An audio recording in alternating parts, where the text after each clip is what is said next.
मागणीपर प्रकरणातला अभंग आज सेवेकरता निवडलेला आहे. कर्नाटक परिसरामध्ये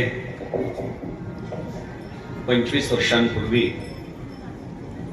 हरिभक्त पारायण वैकुंठवासी गजेंद्र महाराज एकंबेकर यांच्या पुण्यतिथीचा सोहळा जो सुरू झाला त्याचं 25वे हे वर्ष आहे. आणि हा रौप्य महोत्सव आपण एकंबेकर मंडळी असतील, त्यांच्या कुटुंबातली मंडळी असतील, त्यांचा शिष्य परिवार असेल, ग्रामस्थ असतील, भजनी मंडळ असेल, पंचक्रोशीतली मंडळी असतील, अनेक राज्यातली त्यांच्यावरती श्रद्धाश्रमी मंडळी असतील, या मंडळींच्या उपस्थितीमध्ये अत्यंत थाटामाटामध्ये सुरू आहे. विठ्ठल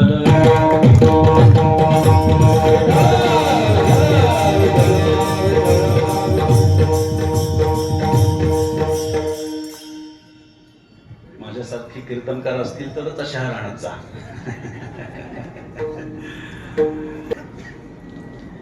हरिभक्ती पारायण आदरणीय श्री कर्ण महाराजांच्या मार्गदर्शनाखाली महाराजांची परंपरा जी दोंडोपंत दादांच्या परंपरेची आहे, ज्याला फड परंपरा आपण म्हणतो, ही फड परंपरा आणि त्या फड परंपरेनं महाराष्ट्र आणि महाराष्ट्राच्या बाहेर केलेलं कार्य हा एक PhD चा विषय होऊ शकतो. लक्षात घ्या. त्याच्यापुढे कोणी ज्याला आजच्या भाषेमध्ये अकॅडमिकली पाहत नाही, मात्र एक फार मोठं कार्य या फड परंपरेच्या माध्यमातून घडलंय. परवाच्या दिवशी पुण्यामध्ये भारती विद्यापीठाचा एक कार्यक्रम होता आणि त्यांनी विद्यापीठीय पातळीवरती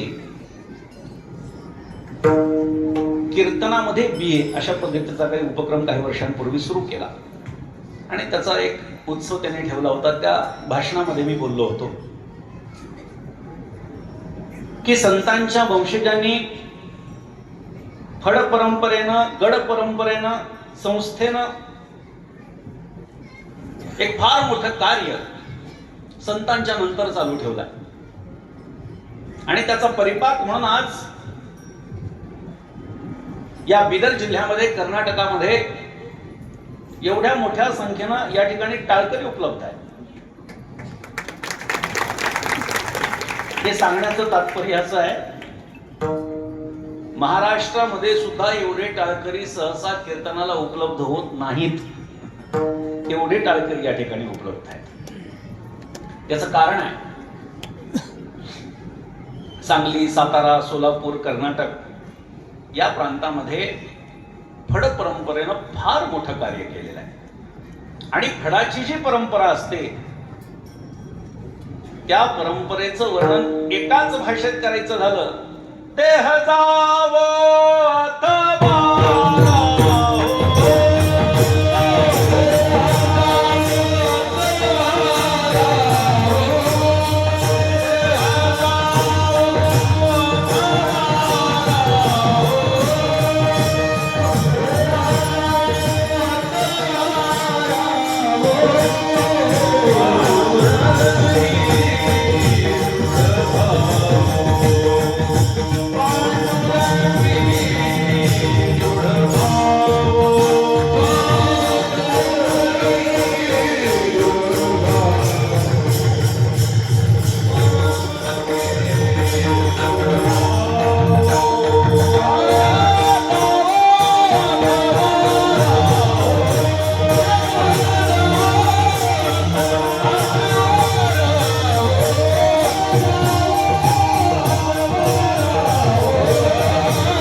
अथवा पांडुरंगी दृढ भाऊ, चरण न सोडी सर्वथा आण तुझी पंढरीनाथा, ही भूमिका फड परंपरेमध्ये आपल्याला पाहायला सापडते. बघा तुम्ही, कुठलाही कालखंड असो, हवामान कसंही असो, दिंडी असेल तर ती प्राणपणानं पूर्ण लावायची, भलेही एक विणेकरी का असेल, ही परंपरा आहे. याचा अर्थ ते एकाने करावं असं नाही, मात्र एकाने तरी करावं आणि ती भूमिका वठवण्याचं काम हे फड परंपरेनं केलेलं आहे. आणि म्हणून या परिसरामध्ये एकंबेकर मंडळींचा एक फार मोठं योगदान आहे. आणि श्री महाराजांचे शिष्य म्हणा, भक्त परिवार म्हणा, हा अन्यत्र सर्वत्र पसरलेला आहे. आणि 25 वर्ष त्यांच्या दाण्यानं झालं. आपण जर कीर्तनाची यादी बघितली तर सगळी परंपरेची मंडळी या ठिकाणी बोलवलेली आहेत. एक आदर्श या संस्थानानं, या गावानं घालून दिलेला आहे. कारण हल्लीचा काळ जर आपण बघितला तर कीर्तन कशाला म्हणावं हा प्रश्न पडावा, अशा पद्धतीचे काही कीर्तन आपण पाहतो. कीर्तनामध्ये काय फार विद्वत्ता असावी का, काही गरज नाही. फार गायन असावं का, काही गरज नाही.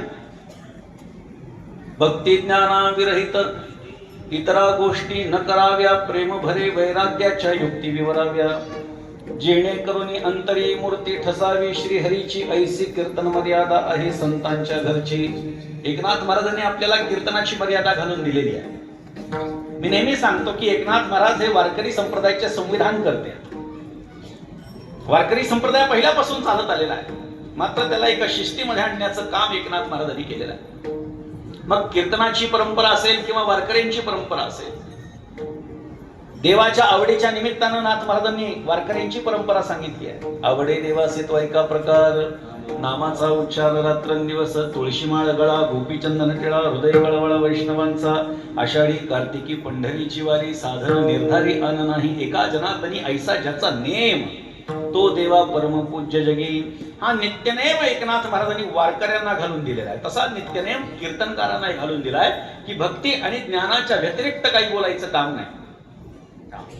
कुठलाही मुद्दा या ठिकाणी नाथ महाराजांनी सोडलेला नाही.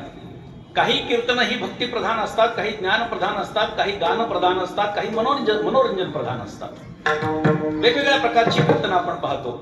मात्र कीर्तन हे भक्ती प्रधान असावं. खर तर गुरुवर्य चंद्रशेखर महाराजांनी एका ठिकाणी सांगितलंय की ज्ञानाची परिसीमा म्हणजे भक्ती आणि भक्तीची परिसीमा म्हणजे ज्ञान. भक्ती आणि ज्ञानाच्या सहित कीर्तन असावं ही मर्यादा कुठेतरी महाराष्ट्रामध्ये लोप पावताना दिसतेय. मात्र अशा पद्धतीच्या या कार्यक्रमांच्या माध्यमातून जी विशुद्ध पद्धतीची फड परंपरेची वंश परंपरेची कीर्तन आहेत ती आपण या ठिकाणी ठेवलेली आहेत. आणि म्हणून आज मागणीपर प्रकरणातला अभंग निवडलेला आहे. या ठिकाणी येण्याचं कारण म्हणजे आमचे केजरीवाल ज्ञानोबा मुळे यांनी मला फोन केला आणि अवधूत महाराजांची पण इच्छा होती. त्यांनी सांगितलं, दोघे जण माझ्याशी बोलले आणि आपल्याकडे इथे कार्यक्रम आहे आणि यावं लागेल असा संपर्क माझ्याशी केला. आणि म्हणून आज या ठिकाणी आपल्या सर्वांच्या भेटीचा योग जुळून आलेला आहे. या परिसरामध्ये मी आधी काही वेळा येऊन गेलेलो आहे, पण या भागामध्ये पहिल्यांदा आलेलो आहे. या परिसरातली बरीचशी मंडळी वेगळ्या ठिकाणाहून आलेली मंडळी आहेत. आमचे राजकुमार आहेत हैदराबादहून आलेले, आमचे संतोष महाराज आहेत, भरपूर मंडळी या परिसरामध्ये मी आलेलो आहे. मात्र सुंदर पद्धतीने नियोजन आपण केलंय. एवढ्या मोठ्या प्रमाणामध्ये ही टाळकरी ही वारकऱ्यांची शोभा आहे, लक्षात ठेवा. ही कुठल्याही कार्यक्रमाची शोभा आहे. आणि म्हणून आज जो मागणीपर प्रकरणातला अभंग आहे हा एकनाथ महाराजांचा आहे. खरं तर आपण नेहमी ऐकतो की मागणीपर प्रकरणातले अभंग संत महात्मे लिहितात का, जर त्यांना कशाची गरज नाही. भिक्षापात्र अवलंबिणे जळो जिणेला जिरवाणे तुकोबाराय सांगतात, कोणाचं तरी पुढे हात पसरण्यापेक्षा मेलेलं बरं, त्यापेक्षा मेलेलं बरं. हा, काही मागणे हे आम्हा अनुचित वडिलांची रीत जाणत असो. आपण सर्व जाणते श्रोते आहात, नित्य कीर्तन श्रवण करणारे श्रोते आहात. आपल्याला कल्पना की संत महात्मे कधीही कोणाच्या समोर हात पसरत नाही. संतांचे हात हे मागणाऱ्याचे नसून देणाऱ्याचे. मात्र अशाही परिस्थितीमध्ये मागणीपर प्रकरणातले अभंग जेव्हा समोर येतात तेव्हा असा प्रश्न पडतो की संतांनी हे मग मागणीपर प्रकरणातले अभंग लिहिली का असतील. असं काही ठरवून आहे का की चला मागणीपर प्रकरण लिहायला बसायचं आणि लिहून काढायचं, असं नाहीये. संतांचे अभंग म्हणजे त्या त्या कालमान परिस्थितीनुसार भगवंताशी केलेला संवाद किंवा सामान्य लोकांना केलेला उपदेश, ही गोष्ट आपण लक्षात घेतली पाहिजे. संतांचे अभंग म्हणजे ते लिहायला बसले आणि चला मला 10 अभंग लिहून काढायचे असं नाहीये. प्रत्येक प्रसंगाच्या पाठीमागे काहीतरी भूमिका आहे. जसं प्रत्येक ग्रंथरचनेच्या पाठीमागे काहीतरी इतिहास आहे, तसा बघा चतुश्लोकी भागवत एकनाथ महाराजांनी लिहिलं.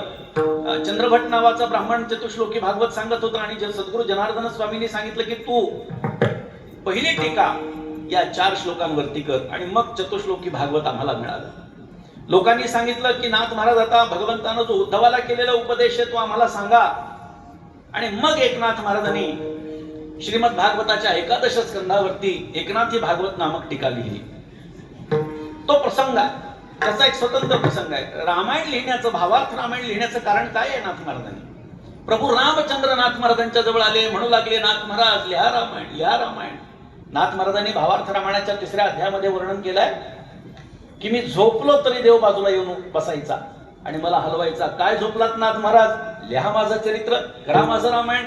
जेवताना बाजूला येऊन बसायचा आणि म्हणायचा का जेवत बसलात? लिहा माझं रामायण.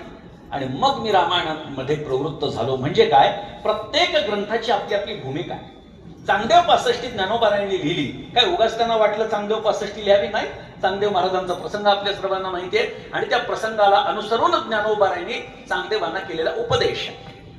स्वस्ती श्रीवटेषु जौलोपनी जगदाभासु धावी मगग्रासु प्रकटला करी लपे तव तव दिसे प्रकटे तव तवा भासे प्रकटना लपाला असे न भूमता जो बहु जव जव होय तव तव काही न होय न काही न होणी आहे अवघाची जो. अशा पद्धतीनं तो विचार आहे. आम्हाला कळत नाही कारण तो ज्ञानोबारायांनी चांगदेव महाराजांना केलेला उपदेश आहे. तो तुमच्या आमच्या सारख्या सामान्य लोकांना कळणार नाही. मात्र माझी भूमिका काय आहे की ज्याप्रमाणे प्रत्येक ग्रंथाच्या पाठीमागे काहीतरी इतिहास आहे, भूमिका आहे, तसं संतांचे प्रत्येक अभंग म्हणजे एक स्वतंत्र ग्रंथ आहे असं समजा. संतांचा प्रत्येक अभंग म्हणजे एक स्वतंत्र ग्रंथ आहे. आणि त्यामुळे ज्या ज्या संतांचे मोठ्या प्रमाणामध्ये अभंग आपल्याला उपलब्ध होतात त्या त्या संतांच्या जीवनामध्ये असे काही प्रसंग घडले की त्या निमित्तानं त्यांना काहीतरी लिखाण करावं लागलं. आपल्या वारकरी संप्रदायामध्ये साधारणतः 15,000 अभंग आहेत बरं का. 15,000 अभंग आहेत आपल्या वारकरी संप्रदायामध्ये.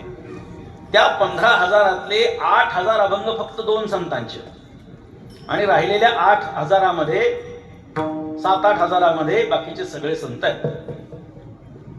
एकनाथ महाराजांचे अभंग 4,000च्या वर आहेत आणि तुकोबारायांचे अभंग 4,000च्या वर आहे. महाराज आपण तेलुगूमध्ये गायनो अभंग माझ्या पाहण्यामध्ये सर्वात मोठी बरं का. साधारणतः तुकोबारायांचे अभंग 450-492 अभंगांची गाथा आहे. 92 अभंग आहेत. म्हणजे आपण जर बघितलं तर 4,000च्या वर जर लिखाण कोणत्या संतांनी केलं असेल तर ते नाथ महाराजांनी आणि तुकोबारायांनी केलेले. म्हणजे त्यांच्या जीवनामध्ये किती मोठ्या प्रमाणामध्ये एखाद्या घटनेच्या संबंधाने काही विचार समोर आला असेल. पांडुरंगाशी बोलतायत, सलगीची भाषा आहे. कधी कधी नाथ महाराज म्हणतात, तुकोबाराय सुद्धा तेच बोलतायत की तुला जे देवपण प्राप्त झालेलं आहे देवा ते आमच्यामुळे प्राप्त झालंय. आम्ही जर ठरवलं तर तुझं देव पण आम्ही उतरवून काढू. ही भूमिका, ही ताकद संतांच्या वाङ्मयात आहे. देवाशी संवादही संत करतात, संत देवाशीही संवाद करतात, संत समाजाशीही संवाद करतात आणि संत मनाशीही संवाद करतात. आपलाची वाद आपणाशी. तुकोबाराय म्हणतात आपलाच वाद आपल्याशी आहे. नाथ महाराजांनी तर मनाला उपदेश करताना सांगितलंय, मना जाय तेथे, मना जाय तेथे, मना जाय तेथे पंढरीये. पंढरपूरला जाण्यासाठी मनाला 3-3दा नाथ महाराज मार्गदर्शन करतात. म्हणजे काय, मनाशी संवाद आहेच आहे. अभंग म्हणजे संवादातून उत्पन्न झालेले शब्दरत्न आहेत, लक्षात ठेवा. आणि त्यामुळे संतांचा एक एक अभंग त्याच्या पाठीमागे फार मोठी भूमिका आहे. अर्थात ज्या पद्धतीने आपल्या या मोठ्या ग्रंथांचे काही पार्श्वभूमी किंवा कथा आम्हाला माहिती आहे लिखित स्वरूपामध्ये परंपरेनं चालत आली, त्याप्रमाणे तशी प्रत्येक अभंगाची कथा आपल्या प्रत्येकाला माहीत असेलच असं नाही. बघा, तुकाराम महाराजांचा एक अभंग आहे. तुम्हाला सगळ्यांना माहिती आहे, देवट्या छत्री घोडे हे तो बऱ्यात न पडे. सुरुवात वेगळी. कंठी मिरवा तुळशी व्रत करा एकादशी, म्हणवा हरीचे दास तुका म्हणे मज हे आस. कोणाला केलेला उपदेश आहे? छत्रपती शिवाजी महाराजांना. या अभंगाची भूमिका आम्हाला माहिती आहे, मात्र संतांच्या प्रत्येक अभंगांची भूमिका आम्हाला माहिती नाही. मग अशा वेळी काय करायचं? तर अशा वेळी संतांच्या चरणावरती डोकं ठेवून त्यांना प्रार्थना करायची. जेव्हा चिंतन एखादा कीर्तनकार अभंगासाठी करतो, चिंतन करत असताना प्रार्थना करायची की हे प्रसंग किंवा हा अभंग कसा निर्माण झाला असेल याचं आम्हाला मार्गदर्शन करा. त्यांची कृपा आपल्यावर जर झाली तर निश्चितपणे आपल्याला त्याही अभंगाची पार्श्वभूमी लक्षात येऊ लागते. असे अनेक अभंग नाथ महाराजांना जेव्हा ते शुलिभंजन पर्वतावरती तपश्चर्या करत होते त्यावेळी एक नाग चावण्यासाठी आला आणि नाथ महाराजांना चावण्यासाठी जसे त्याचे दात नाथ महाराजांच्या अंगाला स्पर्श करते झाले, चित्त पालटलं. चित्त शुद्ध तरी शत्रू मित्र होती, व्याघ्रही न खाती सर्पतया. काय झालं? चावण्यासाठी आलेला नाग नाथ महाराजांच्या डोक्यावरती छत्र धरता झाला, त्यांना ऊन लागू नये म्हणून. एक चित्र आहे बघा, डोक्यावर नाग असलेलं. लोकांना असं वाटतं ते ज्ञानोबा आहे, पण ते तपश्चर्येच्या अवस्थेतले 18-20 वर्षाचे नाथ महाराज आहेत. काल्पनिक आहे ते चित्र देखील, मात्र ते नाथ महाराजांचं चित्र आहे. त्यावेळी नाथ महाराजांच्या मुखात अभंग आला, आम्हा डंखो आला काळ तो तव झाला कृपाळ, भली ओळखी झाली आता चित्त मिनले से चित्ता, एका जनार्दना पायी जिण्या मरण्या सौरस नाही. म्हणजे काय? प्रत्येक अभंगाची पार्श्वभूमी आहे. प्रत्येक अभंगाची पार्श्वभूमी आपल्याला परंपरेनं प्राप्त होईलच असं नाही, मात्र संतांच्या कृपेनं अशा पद्धतीची ती घटना घडली असावी असा विचार मात्र आपल्या डोळ्यासमोर येऊन उभा राहतो. मग इथे मागणीपर प्रकरणातला अभंग आपण जेव्हा पाहत आहोत तेव्हा प्रश्न निर्माण होतो की नाथ महाराज देवाकडे का मागतात? देवाकडे मागतात म्हणजे काही प्रसंग निर्माण झाले असतील. एकतर देव त्यांच्या समोर प्रकट झाला असेल, नाहीतर ते देवाच्या दर्शनाला गेले असतील. ठीक आहे, चला असं आपण समजूयात की नाथ महाराज देवाच्या दर्शनाला गेले आणि देवाच्या दर्शनाला गेल्याच्या नंतर दर्शन घेऊन बाहेर निघणार तेवढ्यात देवानी नाथ महाराजांना सांगितलं, महाराज लगेच निघालात? हो. काही मागायचं असेल तर मला मागा. लक्षात घ्या, खरा जो भगवंताचा भक्त आहे तो कधीही भगवंताकडे कशाचीही अपेक्षा ठेवत नाही. नारदांनी भक्तिसूत्रामध्ये सांगितलंय भगवंताची भक्ती कशी असावी. गुणरहितम कामनारहितम प्रतिक्षण वर्धमानम सूक्ष्मतरम अविच्छिन्नम अनुभव रूपम. काय सांगितलंय? कामना रहितम, कोणतीही कामना भगवंताच्या कडे गेल्यानंतर करायची नाही. कामना रहित भक्ती असावी.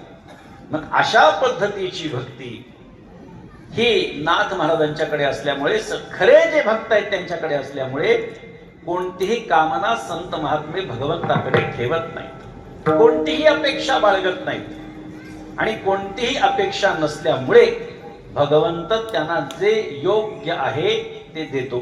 दुसऱ्या भाषेमध्ये बोलायचं झालं तर आम्हाला जे प्रेयस्कर आहे ते देण्यापेक्षा आमच्यासाठी जे श्रेयस्कर आहे तो परमात्मा आम्हाला देतो.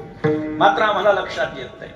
तुम्ही आम्ही मागतो, सामान्य भक्त मागत नाहीत. लक्षात ठेवा. तुम्ही इतिहासामध्ये जा, पुराणामध्ये जा, बघा, महाभारतामध्ये बघा, सगळ्या भागवत पुराणामध्ये, अन्य पुराणामध्ये, की जेव्हा जेव्हा भगवंतानं काहीतरी भक्ताला माग म्हणून सांगितलं तेव्हा तेव्हा भक्तांनी कधीही मागणी मागितलेली नाही. किंबहुना देवा तुझ्या कृपेनं सगळं बरं, हे त्यांचं पहिलं उत्तर आहे. आणि फारच अट्टहास जर का भगवंतानं केला तर मग काहीतरी मागितले, मात्र ते सुद्धा परमार्थाच्या दृष्टीनं पोषक असणारं मागितलेलं आहे. बघा तुम्ही, भक्त प्रल्हादाला भगवंतानं, नरसिंह भगवंतानं प्रकट झाल्याच्या नंतर हिरण्यकश्यपूचा वध केला आणि प्रल्हादाला जवळ बोलवलं आणि म्हणले, बाळा माग, काय मागायचं? मी तुझ्यावरती प्रसन्न झालोय. भक्त प्रल्हादानं सांगितलं, देवा तुझ्या कृपेने सगळं आहे, कशाचीच गरज नाही. मात्र तरी देखील देव जेव्हा वारंवार म्हणू लागला काहीतरी माग, काहीतरी माग, तेव्हा भक्त प्रल्हादानं मागितलं, देवा जर द्यायचं असेल ना, मला काही मागण्याची इच्छाच निर्माण होऊ देऊ नकोस, हेच मला दे. ही खरी मागणी आहे. परमार्थाला पोषक अशी मागणी भक्त करत असतात. कुंती मातेला भगवंतानं युद्ध संपल्याच्या नंतर निघताना सांगितलं, आत्या काहीतरी माग, मी आता निघतोय. कुंतीनं सांगितलं, देवा तुझ्या कृपेने सगळं व्यवस्थित आहे, काहीच नको मला. पण तरी देखील भगवान श्रीकृष्ण जेव्हा वारंवार माग माग माग माग म्हणू लागले तेव्हा कुंती मातेनं सांगितलं, ठीक आहे, तू एवढाच जर म्हणतोय ना, मला दुःख दे. भगवंत हसले आणि म्हणू लागल्या, ग तुला सुख दे म्हणायचं आहे, मात्र चुकीनं तू दुःख दे असं म्हटलीस का? नाही म्हटले काय? मग दुःख का मागितलंस? कुंती मातेनं उत्तर दिलं, देवा सुखामध्ये तुझी आठवण कधी येत नाही आणि दुःखामध्ये आल्याशिवाय राहत नाही, तुझी आठवण अखंड यावी म्हणून दुःख दे. विठ्ठल विठ्ठल.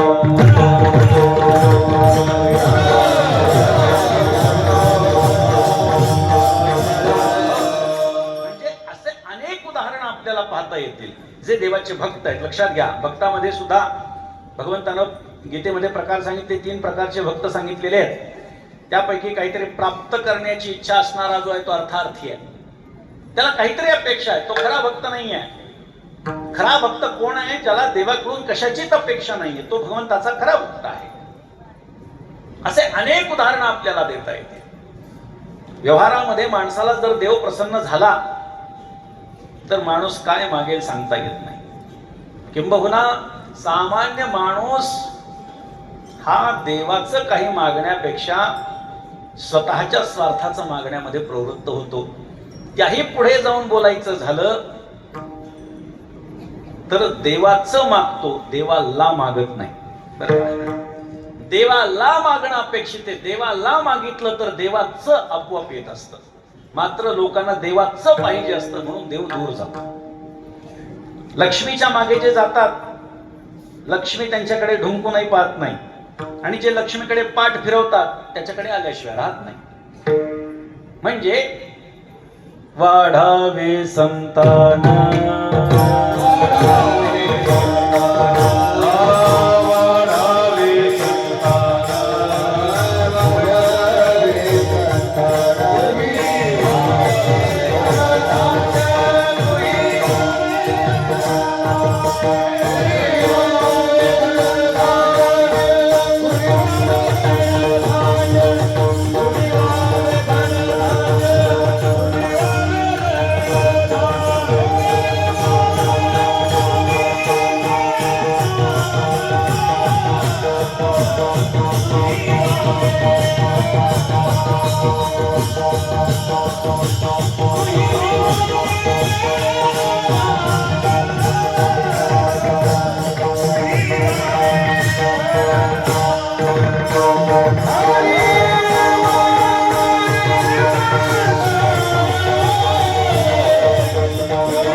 याशिवाय दुसरं काही मागणार नाही. वाढावे संतान, गृही व्हावे धनधान्य. देवाकडे जाणाऱ्यांची संख्या बघा.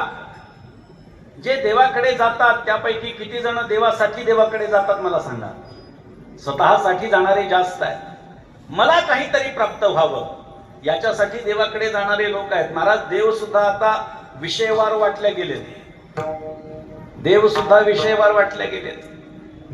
पैसा पाहिजे असेल तर सांगतात बालाजीला जा, नाही का. मग लोकांची गर्दी तिथे वाढते की मलाही पैसा मिळाला पाहिजे. ठीक आहे, हे सगळं ठीक आहे हो, पण लोक कितपत पुढे जातील काही सांगता येत नाही. कदाचित तुम्हाला माहिती नसेल, आपल्यापैकी काही जणांना माहिती असेल. एक गोष्ट माहिती आहे आपल्याला, विदेशामध्ये जायचं असलं तर काय काढावा लागतो? व्हिसा. तुमचा पासपोर्ट असून चालत नाही, बरोबर. व्हिसा काढावा लागतो, म्हणजे त्या देशाची परवानगी घ्यावी लागते की मी तुमच्या देशात येऊ शकतो की नाही. तुमच्या देशात तुम्ही पासपोर्ट काढला याचा अर्थ तुम्ही कुठेही जाऊन विमानात बसाल बस सारखं, असं जमत नाही. तिथल्या देशानं तुम्हाला परवानगी दिली पाहिजे.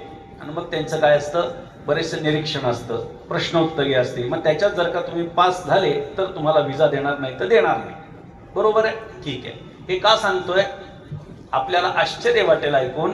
व्हिसा मिळवून देणारा सुद्धा एक गणपती आहे, त्याचं नाव व्हिसा गणपती आहे.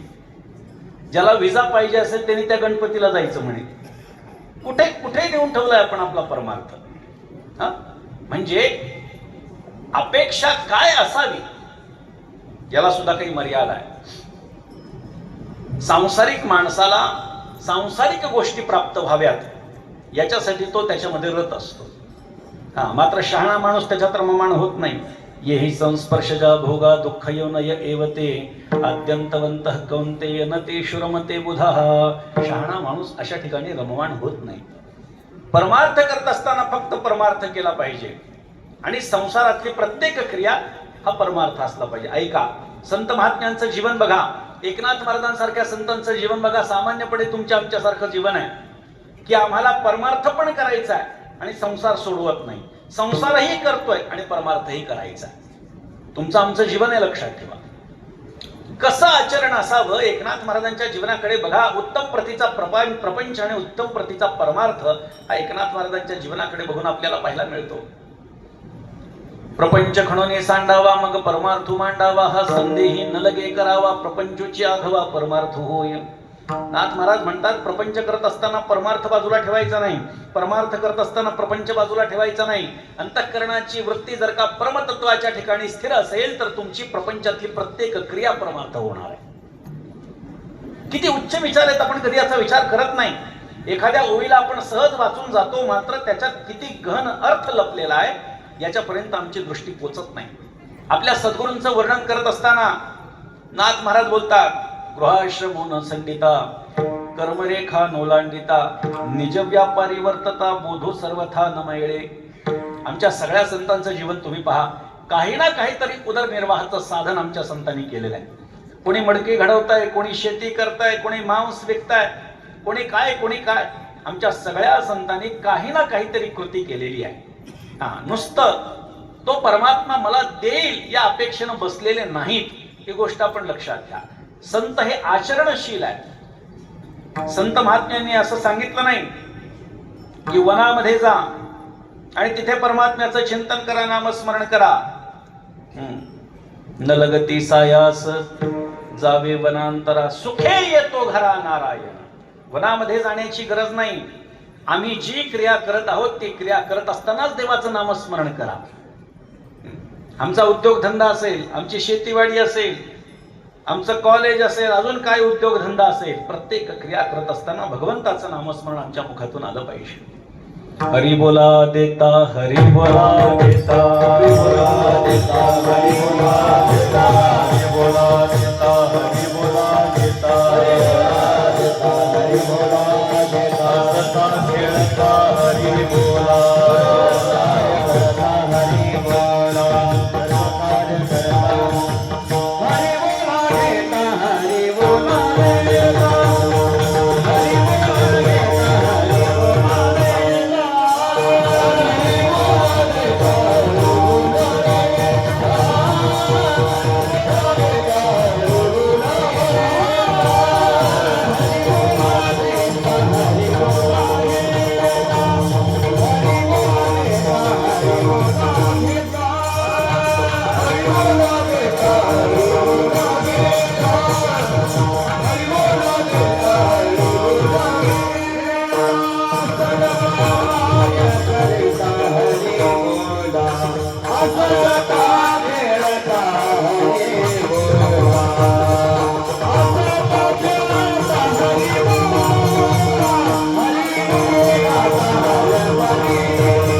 हरी बोला देता, हरी बोला घेता, हसता खेळता हरी बोला, हरी बोला गाता, हरी बोला खाता, सर्व कार्य करिता हरी बोला, हरी बोला एकांती, हरी बोला लोकांती, देहत्याग अंती हरी बोला, हरी बोला भांडता, हरी बोला कांडता, उठता बैसता हरी बोला, हरी बोला जनी, हरी बोला विजनी, एका जनार्दनी हरी बोला. कोणतंही कार्य करत असताना भगवंताचं नामस्मरण आपण केलं पाहिजे.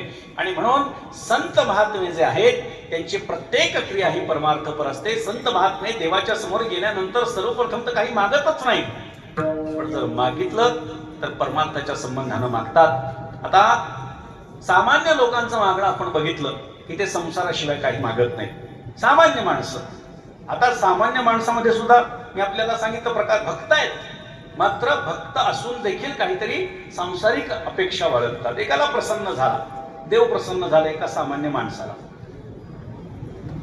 अंधाळा दोन्ही डोळ्यांनी मरायला टेकलेला म्हातारा, दरिद्री, आणि काय त्याचं पूर्वपुण्य फळलं आणि देव प्रसन्न झाला.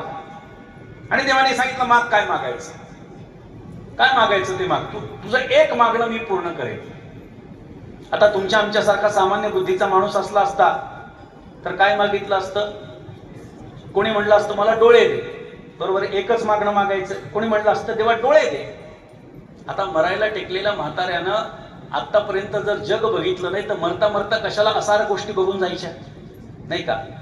एखादा म्हणेल मला संपत्ती दे, दिसत नाही आणि त्याचा उपभोग कसं काय घेता येईल. एखादा म्हणेल मला तरुण कर, काय करायचं, पुन्हा तेच आयुष्य दरिद्री जगायचं. तुमच्या आमच्यासारख्या सामान्य बुद्धीचा माणूस हे मागू शकतो, मात्र हा माणूस साधा नव्हता, इब्लिस होता, चांगला हुशार होता. म्हणजे देवा एकच मागणं मागायचं. हो ठीक आहे म्हणे देवा, माझ्या नातवाच्या डोक्यावर राजमुकुट असलेला मला बघू दे म्हणे, बाकी काही नको. कळलं का तुम्हाला काय काय मागितलं? नातवाच्या डोक्यावर राजमुकुट बघण्यासाठी आधी नातू होण्यासाठी मुलगा व्हावा लागेल. मुलगा होण्यासाठी या म्हातारपणामध्ये लग्न होऊन उपयोग नाही. पहिलं मागणं तरुण कर, दुसरं मागणं बायको मिळू दे, तिसरं मागणं मुलगा होऊ दे, चौथं मागणं त्याला बायको मिळू दे. अर्थात याचं लग्न झालं, कुरुपाला कोणी माणूस मुलगी देणार नाही, म्हणून मला सुंदर कर, हे सुद्धा त्यातल्या त्यात लपलेलं एक मागणं आहे. तो मुलगा म्हणजे नातू मोठा होईपर्यंत आयुष्य दे, बघा हे 6वं मागणं. तो राजगादीवर बसू दे म्हणजे राजा होऊ दे, हे 7वं मागणं. आणि तो राजगादीवर असलेला मला बघू दे, हे 8वं मागणं. याला म्हणतात मागणं. विठ्ठल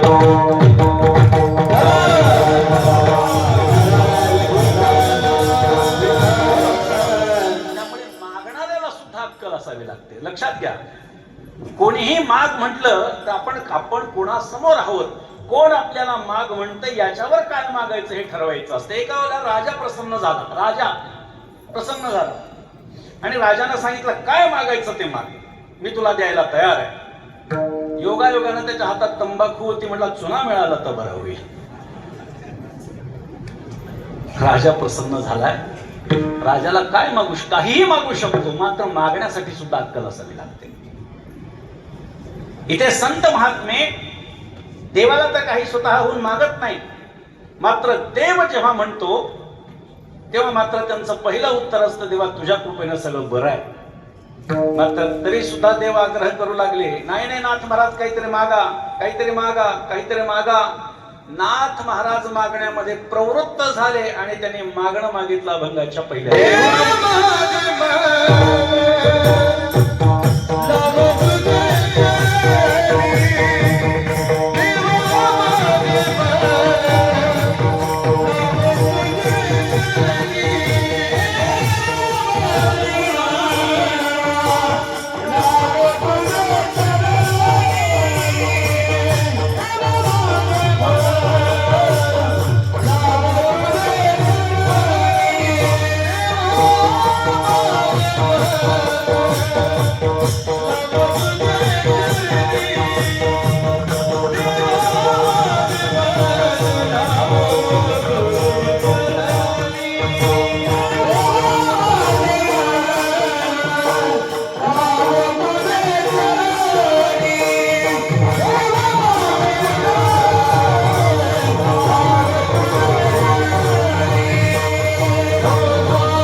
तुझे चरणी संसार व्यसनी पडून दी. नाथ महाराजांनी देवाला पहिलं मागणं मागितलं, माझं मन तुझ्या चरणापाशी लागून राहू दे.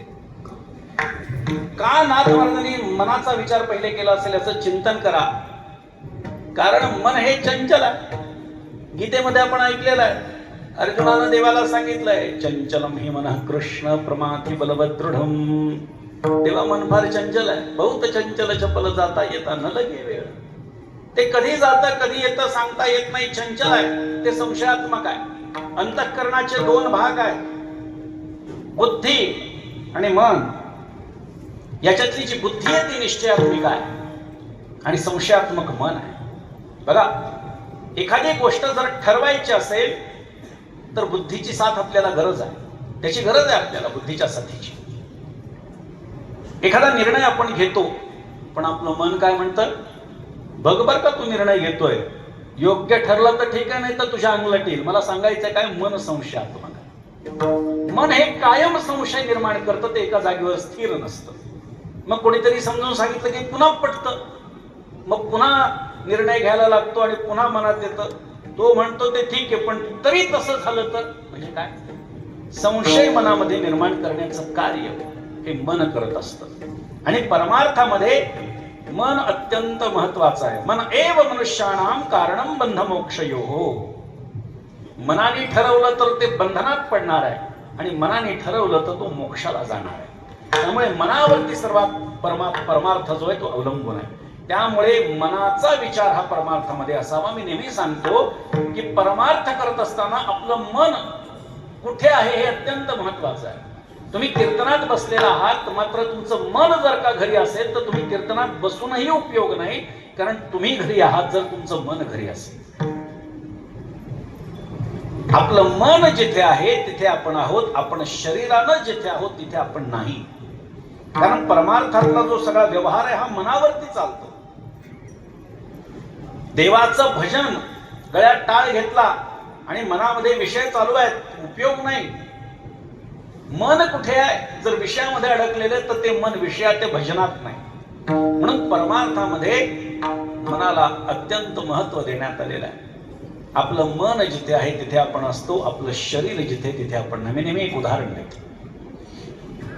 दोन मित्र होते आणि अत्यंत विरुद्ध स्वभावाचे.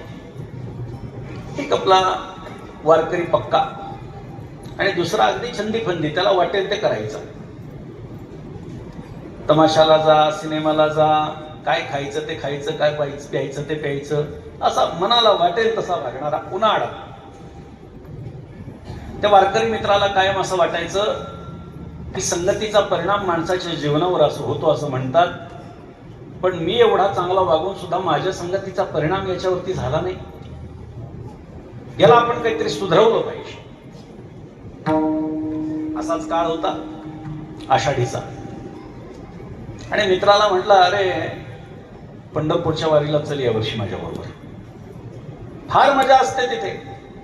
आनंद तेथीचा मोकया वाचा, बहिरे ऐकते कानी रे, आंधळ्याचे डोळे पांगुळाचे पाय, तुका म्हणे वृद्ध होती तरणे रे. असा आनंद त्या ठिकाणी आहे, चल. मात्र तो काही यायला तयार नाही. हट्ट करू लागला तो वारकरी, अरे चल, फार चांगलं असतं तिथं, असं असतं तसं असतं. त्याला वेगवेगळ्या प्रकारे तो प्रलोभन दाखवू लागला की जेणेकरून तो पंढरपूरला येईल. मात्र हा काही त्याच्या प्रलोभनाला बळी पडेना. मित्र फारच हट्ट करतोय असं समजल्याच्या नंतर त्या दुसऱ्या मित्रांनी सांगितलं, हे बघ, तू एवढा हट्ट करतोयस तर मला एका प्रश्नाचं उत्तर दे. मी पंढरपूरला तुझ्या बरोबर येईन, ठीक आहे, तू आग्रह करतो ना, येईन, पण तिथं तमाशा असतो का रे, मला सांग जरा.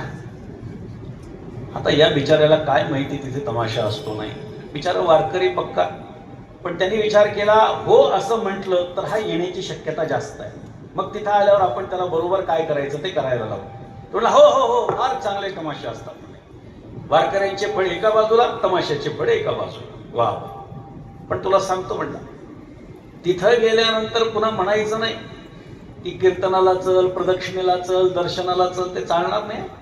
अरे नाही बाबा, चल चल चल चाल. आषाढी एकादशीचा दिवस उगवला. तो वारकरी बिचारा खुश झाला. म्हटला, चला, आपल्या योगानं हा पंढरीत तरी आला. आता मित्राला म्हटलं, हे बघ, तू इथं आलायस, आषाढीचा पर्व काळ आहे, कीर्तनाला चल. तो म्हटलं, तुला बोललो होतो मी आधी की तिथे गेल्यानंतर इथे चल तिथे चल म्हणायचं ना. अरे ऐक, फार चांगलं सांगतात ते कीर्तनकार बुवा, दरवर्षी मी त्या ठिकाणी जातो, फार आनंद येतो. अरे फार असं सांगतात तसं सांगतात, लोक भजन करतात, टाळ्या वाजवतात, जय जयकार करतात, अभंग गायन करतात, काय सुंदर सुंदर दृष्टांत ते कीर्तनकार देतात. चल, आषाढीचा दिवस आहे, काय तमाशाला जातोस. मात्र त्याने ऐकलं नाही. आता मित्र जास्त हट्ट करू लागला हे लक्षात आल्यानंतर आता त्यांनी त्या वारकऱ्याला आग्रह करायला सुरुवात केली. त्यांनी सांगितलं, अरे तू तर कीर्तनाला दररोज जातो, दरवर्षी जातो, आज चल माझ्या बरोबर तमाशाला, बघ तिथं कसा आनंद आहे. आता दोघंही एकमेकांना हट्ट करू लागले. हा याला कीर्तनाला बोलू लागला, हा याला तमाशाला बोलू लागला.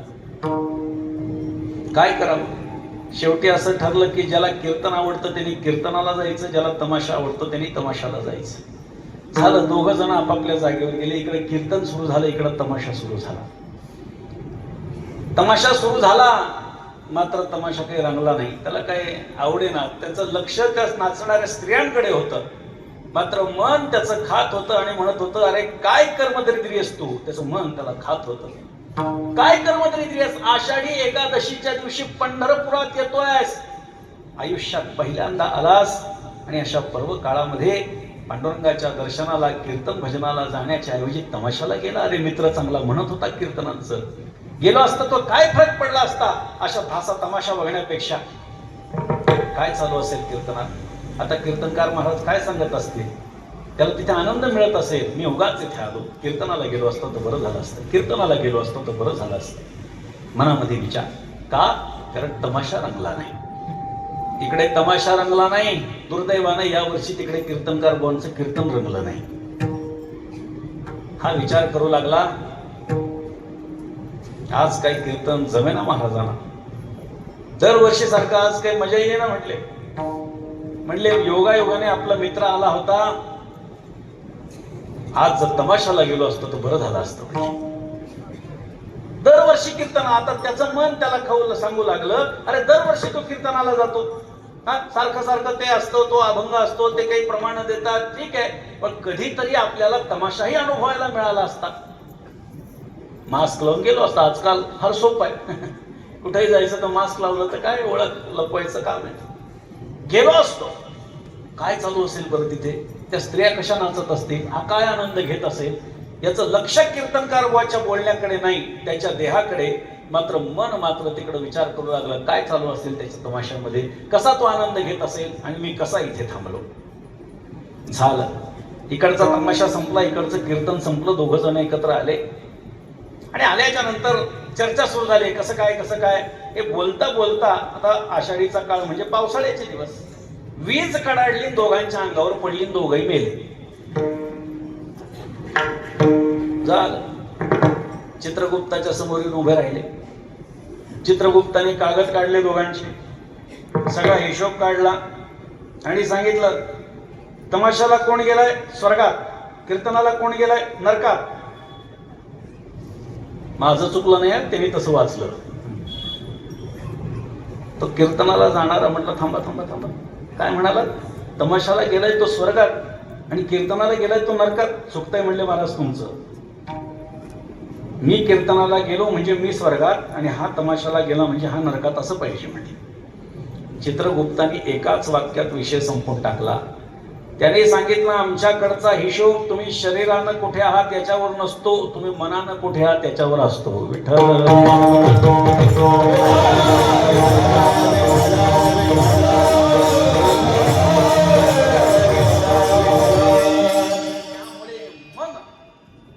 जर ठरवलं तर परमात्म्यापर्यंत आपल्याला घेऊन जाऊ शकतं आणि ठरवलं तर नरकामध्ये सुद्धा घालू शकतं. कारण आपल्या मनामध्येच विकार निर्माण होत असतात. विषयाची जी आसक्ती आहे ते आपल्याला मन प्रेरित करत असतं. अर्थात संतांचा विषय नारायण आहे, विषय तो त्यांचा झाला नारायण. मात्र तुमचा आमचा जो विषय हा संसाराचा आहे, त्यामुळे संसारातल्या गोष्टी आम्हाला आकृष्ट करतात. आमचं मन आम्हाला सांगतं की संसारामध्ये ही गोष्ट चांगली आहे. त्यामुळे मन सर्वांमध्ये प्रमुख आहे. दशेंद्रियांचा राजा असं म्हटलं बरं का. या मनाला काय म्हटलंय, 10ही पंच ज्ञानेंद्रिय आणि पंचकर्मेंद्रियाचा राजा म्हणजे मन आहे. या 10ही इंद्रियांना चालवणारा, त्यांचं चलन वलन करवणारा मन नामक एक इंद्रिय जे आहे ते सांगितलं गेलंय. ते दिसत नाही मात्र ते अस्तित्व दाखवतं. काही जण म्हणते दिसत नाही ना अस्तित्व कसं असू शकतं. लक्षात घ्या, बौद्धांचं तत्वज्ञान आहे, जे दिसत नाही ते नाही, जे दिसतं ते आहे. ते चारवाकाचं तत्वज्ञान, जे दिसत नाही ते नाही, जे दिसतं ते आहे. तशा विचारामध्ये काही पडण्याचं कारण नाही. त्याचं आपल्याला अनेक कीर्तनातून आपण ऐकलं असेल की जे दिसतं ते नसतं असं नाहीये. वारा दिसत नाही पण वारा आहे, त्याचं अस्तित्व दाखवतो. जाऊ द्या, आत्ताचं उदाहरण सांगतो. कोरोनाचे ते किडे दिसत होते का सांगावं मला, पण जगाला त्यांनी स्तब्ध केलं होतं की नाही. मग एक साधा विषाणू जर जगाला स्तब्ध करू शकतो तर तो एवढा विशाल काय परमात्मा जगाला चालू शकत नाही का. विठ्ठल विठ्ठल.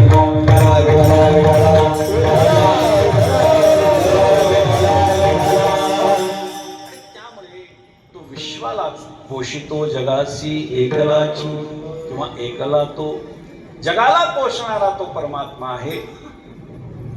एवढा व्यापक तो परमात्मा आहे. चाले हे शरीर कोणाची सत्य कोण बोलवितो, हरी विण देखवी ऐकवी एक नारायण. तो नारायण, तो परमात्मा आम्हाला आमचं चलन वलन करणारा आहे.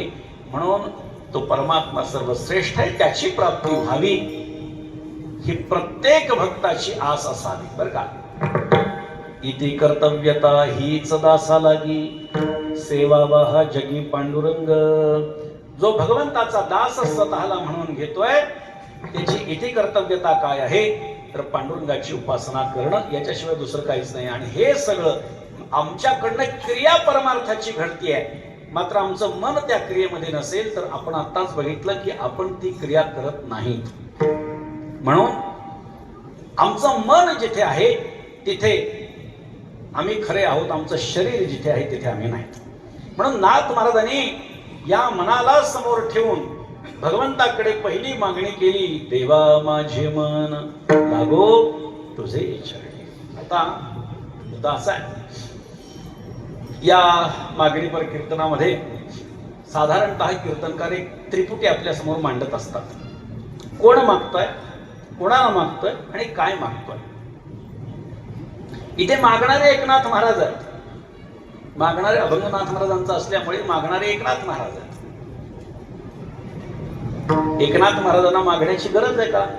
अजिबात नाही. सगळ्या संतांमध्ये श्रीमंत संत आहेत नाथ महाराज.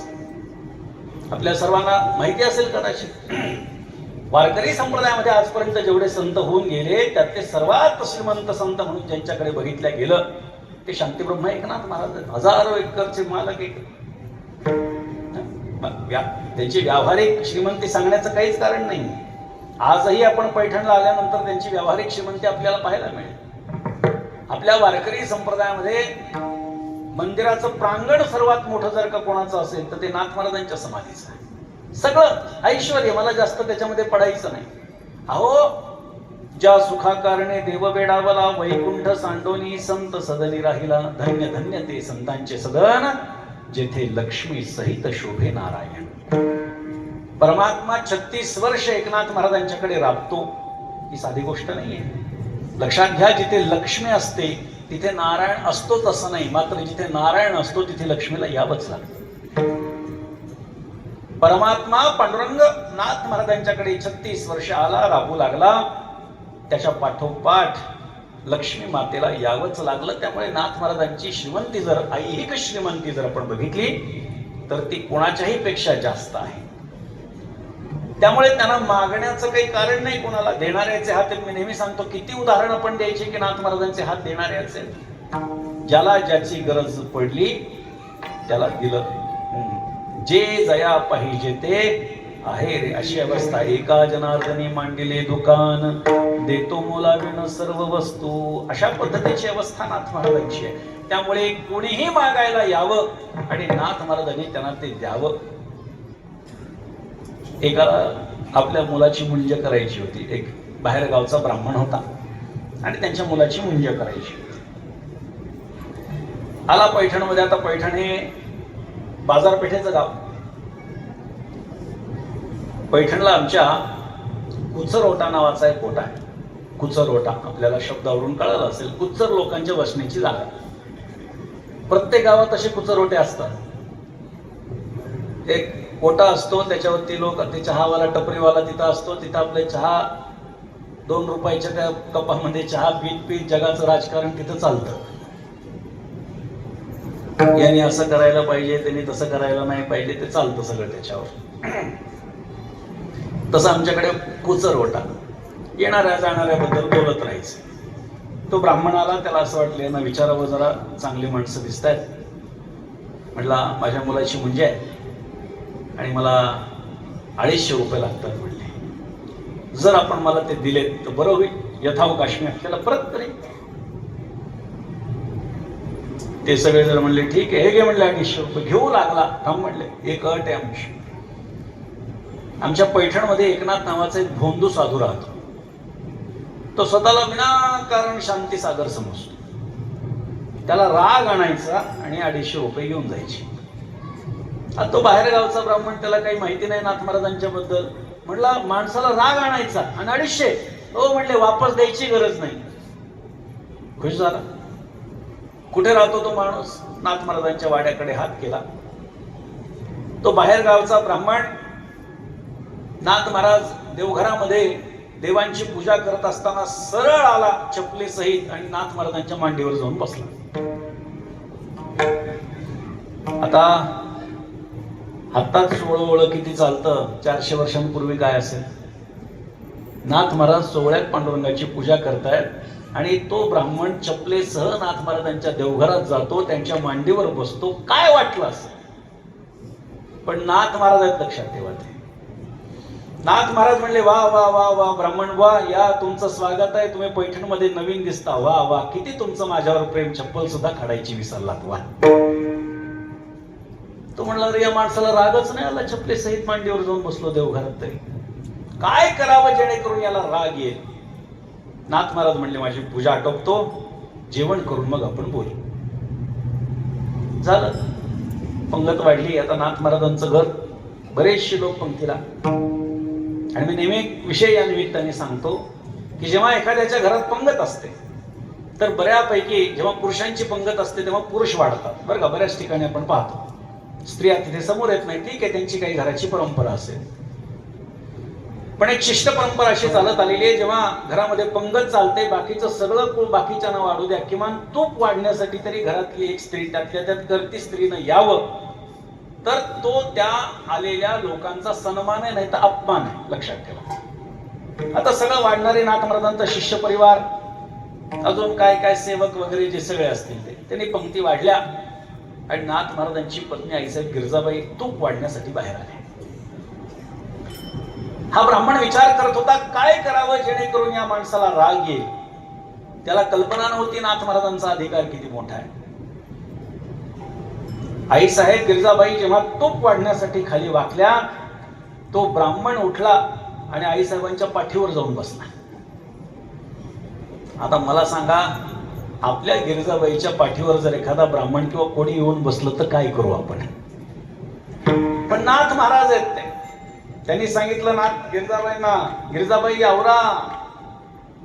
तेव्हा बघा, मी नेहमी सांगतो, नाथ महाराज जर शांती सागर आहेत, आईसाहेब गिरजाबाई ह्या शांती सरिता आहेत. नाथ महाराजांनी सांगितलं आवरा. गिरजाबाईंनी सांगितलं, महाराज आपल्या लेकाला हरीला पाठीवर घेऊन वाढण्याची सवय, ब्राह्मण बोला खाली पडू देणार नाही. रडत रडत तो ब्राह्मण खाली उतरला, साष्टांग दंडवत घातलं, म्हणले, महाराज तुमच्यासारख्या महात्म्याला त्रास दिला, मला क्षमा करा. नाथ महाराजांनी विचारलं, जेवण करा, ते बघू क्षमा वगैरे. जेवण झालं आणि मग नाथ महाराजांनी विचारलं, हे सगळं कशासाठी केलं. त्यांनी सगळा इतिहास सांगितला, असं असं मला सांगितलं आणि मला गरज असल्यामुळे मी केलं. नाथ महाराजांनी डोक्याला हात लावला, म्हणले, बाबा हे जर तुम्ही आधी सांगितलं असतं तर मी तुम्हाला 250 रुपये तसेच दिले नसते का. एक काम करा, हे 250 रुपये घ्या, या 250 रुपये परत द्यायचे नाही, घेऊन टाका, चांगली मुंज करा मुलाची. पण ते म्हणले, ते जे बसलेले लोक आहेत त्यांचे पण 250 सोडू नका म्हणले. तेवढे ते कसं शक्य, तुम्हाला राग आल्याशिवाय तर देणार नाहीत. नाथ महाराजांनी सांगितलं, अरे अरे अहो मला राग येत नाही, बरोबर आहे, पण राग आल्याचं नाटक तर करू शकतो ना म्हणले. मी मागे काठी घेऊन लागतो, तुम्ही पुढे पळा. तो माणूस पुढे पळू लागला, नाथ महाराज मागे पळू लागले. क्रोध आल्याचं नाटक केलं. त्यांनी 250 रुपये दिले की नाही आपल्याला माहिती नाही, पण नाथ महाराजांनी मात्र त्याला 250 रुपये दिले. विठ्ठल विठ्ठल.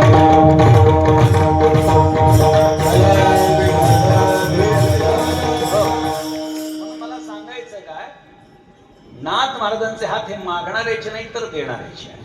असे अनेक प्रसंग आपण सांगू शकतो, पण आपल्याला पुढे जायचं. देवा माझे मन लागो तुझे चरणी, संसार व्यसनी पडोनी दे. माझं मन तुझ्या चरणापाशी लागून राहू दे. असं सांगण्याचं कारण काय हो? कारण मन हेच परमात्म्याच्या चरणापाशी लागून राहू शकतं जर ठरवलंय तर. चित्तम चिदित विजानिया तकार रहित यदा, असं एक वचन. जेव्हा चित्त तकार रहित असतं तेव्हा ते चिद असतं. हे चिद आणि ते चिद एकत्र येऊ शकतं. पाण्यात पाणी टाकल्यानंतर वेगळं होणार नाही, वेगळं दिसणार नाही, मात्र तेलात पाणी किंवा पाण्यात तेल टाकलं तर ते लक्षात येणार नाही. हे चिद आणि ते चिद एकत्र येऊ शकतं. आता कोठे आता कोठे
देखील या. प्रसिद्ध अभंग आहे तुकोबारायांचा.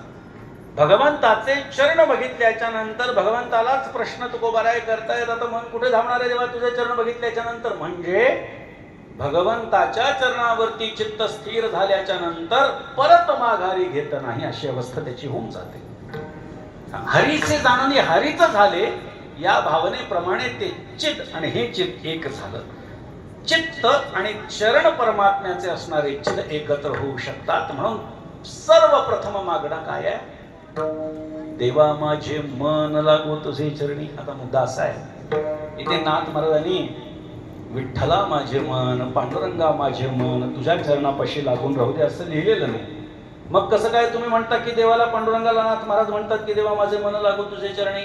उत्तर एक आहे, जेव्हा चांगल्या अर्थानं देव हा शब्द येतो तेव्हा फक्त पांडुरंग, आणि जेव्हा सामान्य अर्थानं देव हा शब्द येतो तेव्हा इंद्रचंद्रादी देव असा अर्थ आपल्याला त्याचा काढता येतो. बघा, अनेक तशी सुद्धा आपल्याला प्रमाण देता येतील.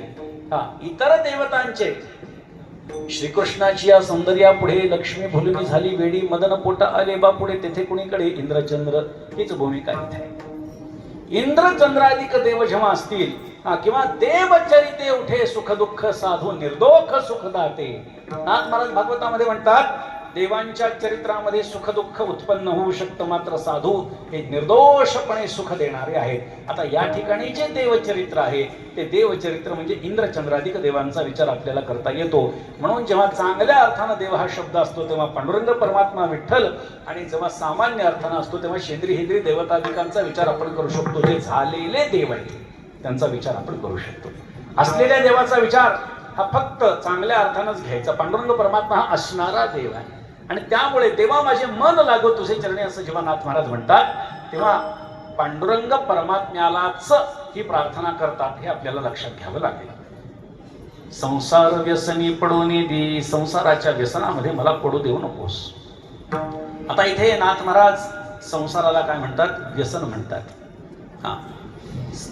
संत महात्म्यांचं जीवन जर आपण बघितलं तर यांनी संसाराच्या नावे घालोनी शून्य, संसाराच्या नावे घालोनी शून्य, संसाराच्या नावे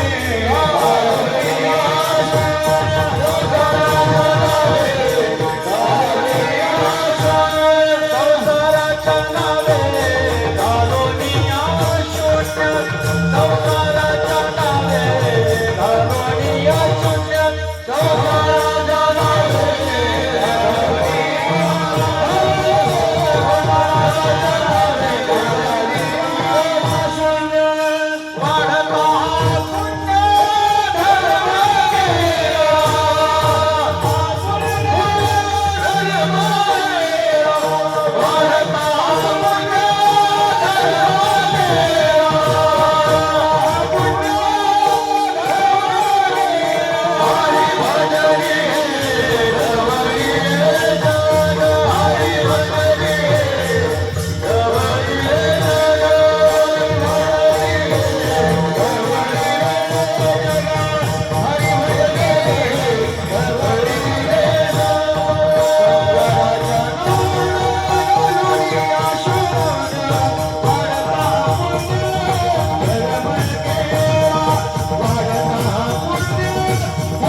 आम्ही संसाराच्या नावानं शून्य घातलं बरं का. त्याचा सुद्धा स्वतंत्र विचार आहे. शून्य वेगळं, पूज्य वेगळं, नाही का. आकड्याच्या पुढे आलं तर पूज्य म्हणायचं, आणि आकडा नसताना गोलाला शून्य म्हणायचं, अशी एक पद्धत आपल्याकडे चालत आली. संसाराच्या नावे घालून या शून्य तुकोबाऱ्या सांगतात. वाढत हा पुण्य धर्म केला, हरिभजनी हे ढवळीले, जग चुकविला लाग कळी काळाचा. म्हणजे तुकोबाऱ्यांचं हे वाक्य जर आपण बघितलं तर या नाथ महाराजांच्या वाक्याशी ते मिळतं जुळत आहे. संसाराला नाथ महाराजांनी व्यसन म्हटलंय. संसार व्यसनी पडून दी. संसारामध्ये तुम्ही आम्ही आसक्त आहोत. संत महात्मे त्याच्यापासून अलिप्त आहे. संसारामध्येच असून ते अलिप्त आहे. गृहाश्रमोन संडिता कर्मरेखा नोलांडिता निज व्यापारी वर्तता बोधू सर्वथा नमयळे. गृहस्थाश्रमामध्ये आहेत, सगळी क्रिया करताना दिसतायत, मात्र भगवंताचं वर्णन जसं भोग भोगुनी ब्रह्मचारी असं आहे, तसं सगळी क्रिया करून संत महात्मे अलिप्त आहेत. कारण सांगतो आपल्याला, ज्ञात्याला कर्माचं बंधन नाहीये, हा शास्त्राचा नियम लक्षात घ्या. जो ज्ञाता आहे, ज्याला परमात्म्याचा अपरोक्ष साक्षात्कार झालेला आहे, तो कोणत्याही नियमानं बांधल्या जात नाही. त्याची क्रिया ही त्याच्यासाठी मर्यादित आहे. ते तसं वागतात म्हणून आम्ही तसं वागावं असं होऊ शकत नाही. कोणी जर आम्हाला म्हणेल की नाथ महाराज तर असे वागायचे आणि तुम्ही त्यांचे वंशज असून असं वागता, ते संत आहेत, त्यांची बरोबरी आम्ही करू शकत नाही. ते मुक्त आहेत, त्यांची बरोबरी आम्ही करू शकत नाही. हा, त्यांच्या पावलावर पाऊल ठेवण्याची ही ताकद किंवा पात्रता आमची नाही. ते ज्या ठिकाणी पाऊल टाकत पुढे गेलेत, बाजूबाजूनी त्यांच्या प्रत्येक चरणाचं दर्शन करत करत मात्र आम्ही त्या वाटेनं जाऊ शकतो. ही भूमिका आमची असते. कारण त्यांच्या पावलावरती पाऊल ठेवण्याची सुद्धा पात्रता आपली नाही, लक्षात घ्या. म्हणून संत महात्मे, नाथ महाराजांसारखे संत यांचं आचरण आपण बघितलं पाहिजे आणि त्या आचरणाचा विचार आपण करा. यद्यदाचरती श्रेष्ठ तत्तदेवेतरो जनः. मोठी माणसं ज्या पद्धतीनं आचरण करतात, सामान्य माणसाने तसंच आचरण करणं अपेक्षित असो. इथे कर्त्याला, मुक्ताला कर्माचं बंधन नाहीये. हा, त्यामुळे तो जे जे करेल की ते त्याच्यासाठी शास्त्र आहे. कधीतरी असं पण दिसतं, लक्षात घ्या, कधीतरी असंही वाटतं की संत महात्मे शास्त्राप्रमाणे तर वागताना या प्रसंगात दिसत नाही. शास्त्र तर असं सांगतं आणि संत तर असं वागताना दिसतात. लक्षात घ्या, ज्या अर्थी संत तसे वागत आहेत, त्या अर्थी ते शास्त्राला धरूनच आहे. कदाचित हे ज्ञान तुम्हाला आम्हाला नाहीये म्हणून आपल्याला त्यांचं वागणं संयुक्तिक वाटत नसेल. मात्र नेहमी लक्षात ठेवा, संत शास्त्राप्रमाणे वागतीलच असं नाही, मात्र संत जसं वागतात ते शास्त्र असतंच. विठ्ठल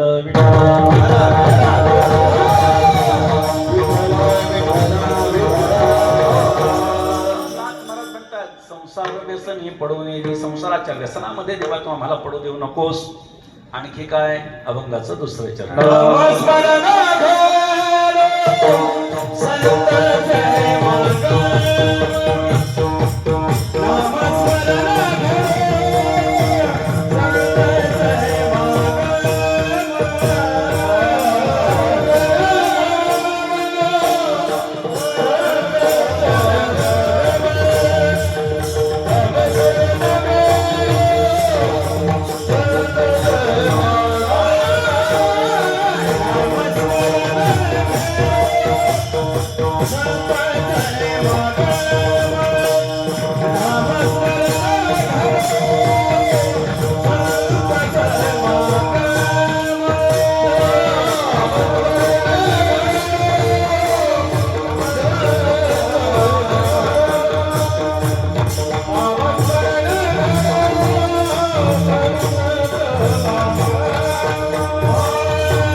समागम वावगाची भ्रम नको देवा.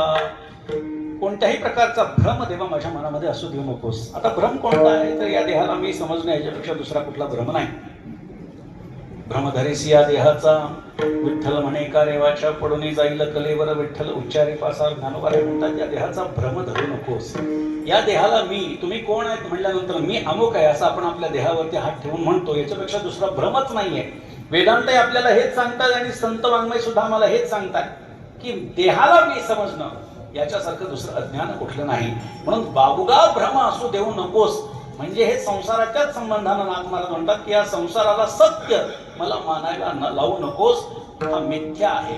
हा बलकट संसार येथ सार भगवंत या वृत्तीवरती संत महात्मे स्थिर झालेले असतात. म्हणून माझ्या मुखातनं काय कर नामस्मरण घडो संत समागम. दोन मागणं मागलेत बरं का. नामस्मरण घडो आणि संत समागम हे दोन्ही एकत्रही आपण करू शकतो की संत समागमामध्ये नामस्मरण घडो. कारण हे सांगण्याची वेळ आता आली आहे. पालखीचे दिवस आहेत. संतांच्या पालख्या एकीकडं आणि डबुल्यावाले एकीकडं. पुढे जाऊन पुढे गेले ते निधाई झाले अशी त्यांची अवस्था. पुढे जातात जागा दाबून ठेवतात आणि खरे जे पालखी बरोबर चालणारे वारकरी आहेत त्यांची अडवणूक आपल्याला होताना दिसते. इथे नामस्मरण संत समागमामध्ये घडणं अपेक्षित आहे असं समजायला हरकत नाही. आपण तीर्थयात्रा करतो, आपण तीर्थक्षेत्राला जातो, वारंवार आपण पंढरीला जातो आणि तिथे गेल्यानंतरही पांडुरंगाची एक प्रकारची उपासना, एक प्रकारची भक्ती आणि भक्तीचं स्वरूप आपल्याकडे सांगितलं गेलेलं आहे. आणि त्यामुळे अशा प्रकारे जेव्हा आपण जेव्हा कुठेतरी देवाच्या ठिकाणी जातो निदान तिथे तरी आपण देवाचं नामस्मरण घ्यावं. मात्र तिथे सुद्धा आपल्याला संसाराच्या गोष्टी आठवतात. आणि म्हणून संत महात्मे नाथ महाराजांसारखे संत तर जिथे चुकतं तिथे कोरडे ओढतात. लक्षात ठेवा. कोण चुकतंय हे पाहत नाही. तो कोणत्या जातीचा आहे, कोणत्या धर्माचा आहे, कोणत्या पंथाचा आहे, कोणत्या पदावर आहे, कोणत्या अवस्थेत आहे, नाथ महाराजांसारखे संत पाहत नाहीत. मात्र ज्याचं जिथं चुकतं ते मात्र तिथे दाखवून देण्यामध्ये ते प्रवृत्त होत असतात. म्हणून पुढे उदाहरण आपण पाहणार आहे. आपली वेळ संपलेली आहे. जवळपास 10 मिनिटांमध्ये पुढच्या आपल्याला कीर्तन सेवा संपवायची. नाथ महाराजांनी सांगितलं मुखामधून नामस्मरण माझ्याकडे होते. हा नावासारखं ज्ञान नाही, नावासारखं पुण्य. आपण जर वामन पुराणामध्ये बघितलं न नाम सदृशम ज्ञानम न नाम सदृशम व्रतम असं सांगितलेलं आहे. नामासारखं ज्ञानही नाही, नामासारखं कर्म नाही, नामासारखं पुण्य नाही, नामासारखी गतीही नाही असा विचार तिथे आपल्याला पाहायला मिळतो. म्हणून भगवंताचं नामस्मरण माझ्या मुखातून घडू दे. नामस्मरण घडो संत समागम. संतांचा सहवास हा जीवनामध्ये अत्यंत महत्वाचा. आपण बघितलं, सुरुवातीला बघितलं की माणसाची संगती कशी आहे त्या संगतीनुसार त्यांच्या जीवनामध्ये बदल घडत असतो. आपण कोणाच्या संगतीत आहोत याच्यावर आपण कसे आहोत याचा कयास सामान्य माणसं बांधत असतात. आपण मोठ्या लोकांच्या संगतीमध्ये जर उठबस करू लागलो तर लोक आपल्यालाही मोठं समजायला लागतात.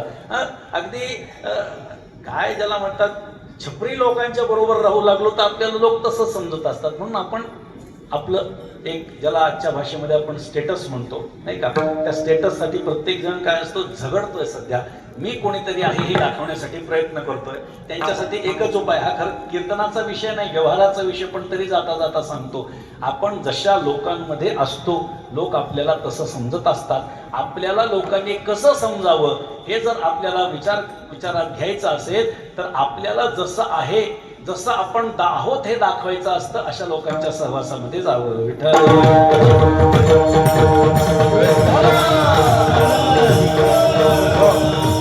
परमार्थ करत असताना चांगल्या लोकांच्या संगतीमध्ये राहायचं. दुर्जनांची संगती नको. दुर्जनांचा संग क्षणोक्षणाचित्ता भंग. खळाची संगती उपयोगासी नाही आपण अपाय त्यांच्या संगे. दुर्जनांच्या संगतीमध्ये आपण गेल्यानंतर आपलं नुकसानच आहे. पाण्याच्या थेंबानं तापलेल्या तव्याची संगती केली, नामोनिशान शिल्लक राहिलं नाही. तोच पाण्याचा थेंब कमलपत्रावरती पडला, मोत्यासारखा चमकू लागला. तोच पाण्याचा थेंब स्वाती नक्षत्रात शिंपल्यात पडला, त्याचा मोती झाला. संतप्ता यसी संस्थितस्य पयसो नमापि न ज्ञायते. मुक्ताकारतया तदेव नलिनी पत्रस्थितं राजते. स्वात्यासागर शुक्तिमध्ये पतिदन्तं मौक्तिकं जायते. प्रायेण अधम मध्यम उत्तम गुणाः संगात सतो जायते. पाण्याचा थेंब म्हणजे आपण आहोत. तापलेल्या तव्याची संगती करणं म्हणजे दुर्जनांची संगती करणं नाशच ठरलेला आहे. पाण्याचा थेंब म्हणजे आपण आहोत. कमलपत्राची संगती करणं सामान्यांची संगती करण्यासारखं आहे. सामान्यांच्या संगतीमध्ये नुकसान जरी काही नसलं तरी फायदा पण काही नाही. आणि पाण्याचा थेंब आपण आहोत. स्वाती नक्षत्रामध्ये शिंपल्यात प्रवेश केला तर आपला मोती होणार आहे. मोती होणं याचा अर्थ संतांच्या संगतीमध्ये जाणं. आपणासारखे करीती तात्काळ नाही काळ वेळ तया लागे, किंवा आपणासारखे करीती याती कुळ नाही चित्ती, असा विचार आम्हाला संत वाङ्मयाने सांगितलेला आहे. म्हणून आम्ही कोणाच्या संगतीमध्ये आहोत याच्यावर ठरणारे की आमची अवस्था काय होणार आहे. त्यामुळे नामस्मरण घडो, संत समागम वाउगाक्षी भ्रम नको देवा. इतर कोणताही भ्रम देवा आमच्या मनामध्ये उत्पन्न होऊ देऊ नकोस. पायी तीर्थयात्रा मुखी रामना महाक्षी माझा नेम सिद्धीने. माझ्या पायानं काय घडू दे तर तीर्थयात्रा घडू दे. प्रत्येक अवयवाला एक एक काम भगवंतानं देऊन पाठवलेलं आहे आणि ते प्रत्येक काम हे फक्त परमात्म्याच्यासाठीच आहे. दिली इंद्रिय हात पाय कान डोळे मुख बोलाया वचन, जेडे तू जोडसी नारायण नासे जीव पण भवरोग. आपण नेहमी प्रमाण कीर्तनकारांच्या मुखातून ऐकतो.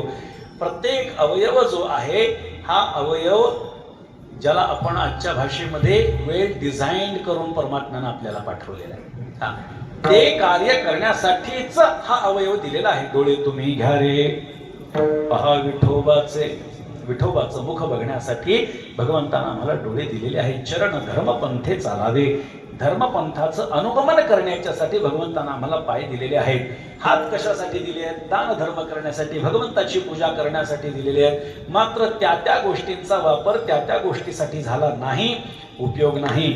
मुख कशाला दिलाय? भगवंताचं नामस्मरण करण्यासाठी, संतांचा उदो करण्यासाठी आपल्याला दिले परमात्म्यानं मुख. आणि तसं झालं नाही. नामाविन मुख सर्पाचे ते बिळ, जिव्हा नव्हे काळ सर्प आहे. मग भगवंताचं नाम घेण्यासाठी जर का भगवंतानं आम्हाला हे मुख दिलेलं आहे आणि हे मुख जर का भगवंताचं नाम घेत नसेल तर हे मुख, हे जे चर्मकुंड आहे, हे चर्मकुंड म्हणजे सर्पाच्या राहण्याचं बीळ आहे. आणि त्याच्यामधली जी जिभा आहे, नाथ महाराज म्हणतात जिभा नव्हे काळ सर्प आहे, तो काळ सर्प आहे, साप आहे. मग आपल्या मुखाला सर्पाला राहण्याचं बीळ बनवायचं नसेल, आपल्या मुखातली जिव्हा जर का सर्प म्हणून घ्यायची नसेल तर आपल्या मुखातून परमात्म्याचं नामस्मरण नित्य आलं पाहिजे. संत महात्मे आम्हाला का सांगतात वारंवार नामस्मरण करा, नामस्मरण करा का सांगतात? कधी विचार केला? तुम्ही म्हणाल कलियुगी उद्धार हरीच्या नामे, म्हणून तुमचा उद्धार व्हायचा असेल, ऐका, तो तर एक भाग झाला. सातत्याने नाम का घ्यायला लावतात? त्याचं महत्वाचं कारण असं आहे, अंतःकाळामध्ये आपल्याला आठवावं म्हणून. मग काही जण म्हणतील मग अंतःकाळी घेऊ, नाव काय करू? अंतःकाळी घेऊ. पण अंतःकाळ कोणाचा हातात आहे का मला सांगा? कोणाचा अंतःकाळ कधी येईल मला सांगा? हातात आहे कोणाच्या? परवाचा प्रसंग आपण सर्वांनी, पूर्ण जग हादरलं त्या विमानाच्या अपघातानं. काय झालं? 242 लोक विमानात बसलेली ती गेली, बरोबर? ते विमान उडालं, सगळ्यांनी आपण बघितलं असेल. काय कारण आहे त्याची पुढे येतील. मात्र ते पडलं आणि त्याच्यातली सगळीच्या सगळी माणसं, एक माणूस वाचला. बघितलं आपण, एक माणूस वाचला. का वाचला? कारण त्याचं मरण ठरलेलंच नव्हतं म्हणून वाचला. एवढा लक्षात घ्या, कितीतरी 1000 लिटर त्याच्यामध्ये फ्युएल होतं, बरोबर आहे? आपण सगळ्यांनी ते व्हिडिओ ऐकलेच असतील, बघितले असतील. त्या फ्युएलमुळे जो प्रचंड विस्फोट झाला त्याच्यातून एखादा माणूस वाचू शकतो याचा कोणी विचार तरी करू शकतो का सांगा? त्यांनी काय सांगितलं की आमचं विमान आदळलं, मी दाराच्या बाजूला बसलो होतो, दाराच्या बाजूला बसल्यानंतर काय झालं, ते दार उघडलं, खालून झटका बसला आणि मी बाजूला पडलो. लक्षात घ्या, त्याची वेळ आली नव्हती म्हणून तो वाचला, बरोबर आहे? आता काही जण त्याच्यावरती ज्ञान पाजवू लागले, कशाला विमानाने प्रवास करायचा, कशाला विदेशामध्ये जायचं, कशाला हे करायचं. ज्याचं मरण जेव्हा ठरलेलं आहे तेव्हा ते होणार आहे. या जायते तद म्रियते, जो जन्माला येतो तो मरणार आहे, त्याप्रमाणे ते गेले. बर, मग विमानात न बसलेले जिवंत राहायला पाहिजे होते ना, कारण विमान ज्या बिल्डिंग वरती आदळलं त्याच्यातले सुद्धा 75 माणसं मेले. म्हणजे काय? लक्षात घ्या, तुम्हाला काय म्हणायचं लक्षात घ्या की फक्त विमानामध्ये प्रवास करणारे गेले असं नाही, ज्या बिल्डिंग वरती ते विमान पडलं त्या बिल्डिंग मधले सुद्धा 75 माणसं मेली. आतापर्यंतचा आकडा येतो. म्हणजे काय? म्हणजे मरण हे कधी येईल, कशानं येईल, कुठे येईल सांगता येत नाही. आणि त्यामुळे सातत्यानं आमच्या मुखातून भगवंताचं नामस्मरण यावं, कारण अंतहे मती सागतीही, अंतःकाळामध्ये जे आपल्या मतीत असतं ती आपली गती होत असते. अंतःकाळी जे मती तेची प्राणी असे जाण गती या लागे श्रीकृष्ण चित्ते अहोरात्री स्मरावा. अहोरात्री परमात्म्याचं स्मरण का करायचं? कारण अंतःकाळी ते आठवावं म्हणून. लक्षात घ्या, उगीच देवाचं नाव घ्यायचं म्हणून नाही, कारण अंतकाळामध्ये आपल्याला ते समोर यावं नाव, याच्यासाठी मुखामध्ये परमात्म्याचं नामस्मरण व्हावं. म्हणून नामस्मरण घडो संत समागम वावगाची भ्रमण को देवा, पायी तीर्थयात्रा मुखी राम नाम हाची माझा नेम सिद्धिने. नामस्मरण घडो संत समागम वावगाची भ्रमण को देवा, अनेक मागणे नाही नाही देवा, एका जनार्दनी सेवा दृढ दे देवा. याच्यापेक्षा दुसरं काहीही नको, फक्त तुझी सेवा आमच्याकडनं घडू दे. खरं तर परमार्थ करणाऱ्यांना येथ सेवा हाची दारवंठा. सेवा हा उंबरठा आहे, लक्षात ठेवा. सेवा हा उंबरठा आहे. तुम्हाला परमार्थामध्ये प्रवेश करायचा असेल तर आधी सेवा करावी लागते. संतांची तरी सेवा करावी लागते, नाहीतर भगवंताची सेवा करावी लागते. संत महात्म्या कशासाठी घेईन मी जन्म, याच्यासाठी देवा तुझी चरण सेवा पांडुरंगा, किंवा साधावया. पांडुरंगाची सेवा करण्याच्यासाठी म्हणून संत महात्मे जन्म घेत असतात. बरं का, ज्ञानोबारांचं सुंदर प्रमाण आहे. बरं का, ज्ञानोबारांनी सांगितलंय, तुझी सेवा करीन मनोभावे, तुझी सेवा करीन मनोभावे, तुझी सेवा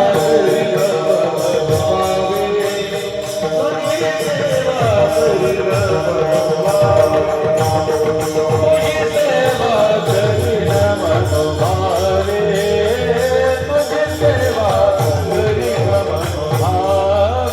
तुझी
सेवा करीन मनोभावे. भगवंताची सेवा मनोभावानं ज्ञानोबाराय म्हणतात मी करणार आहे. ज्ञानोबारायांसारखे संत जर का भगवंताची सेवा करतो असं म्हणतात तर येतं माझा काय, कोण तो विचार, कोण आहेत तुम्ही आम्ही. त्यामुळे स्वतःला मोठा न समजता थोरपण पराची सांडीजे, व्युत्पत्ती आघवीच विसरीजे, जै जगात हा कुठे होईजे तै जवळी कमाजे. ज्ञानोबाराय सांगताय भगवंत कोणाला जवळ करतो, जो जगाच्या समोर लहान होतो भगवंत त्याला जवळ करतो. आपल्याला उद्या काल्याच्या कीर्तनात ऐकायला मिळतं, कमलाकार रचना भगवंतानं केली. छोटे छोटे गोपाळ जवळ आणि मोठे मोठे लांब बसवले, स्वतः कमलदलाप्रमाणे मध्ये बसला. काय अर्थ घ्यायचा, जो छोटा आहे तो माझ्या जवळ आहे आणि जो जेवढा स्वतःला मोठा समजतो तो तेवढा माझ्यापासून लांब आहे. ही भूमिका आपण लक्षात घ्यावी. आणि म्हणून येथ सेवा हाची दारवंठा. म्हणून नाथ महाराजांनी सांगितलं, अनेक मागणे नाही नाही देवा, एका जनार्दनी सेवा दृढ दे. नामस्मरण घडो संत समागम वावगाची भ्रमण को देवा. यथामते अभंगाचं चिंतन झालं. संप्रदायाच्या नियमाप्रमाणे भजन करा. विठोबा कुमार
देवा माझे मन लागो तुझे चरणी, संसार व्यसनी पडून येली, नामस्मरण घडो संत समागम, वावगाशी भ्रम नको देवा.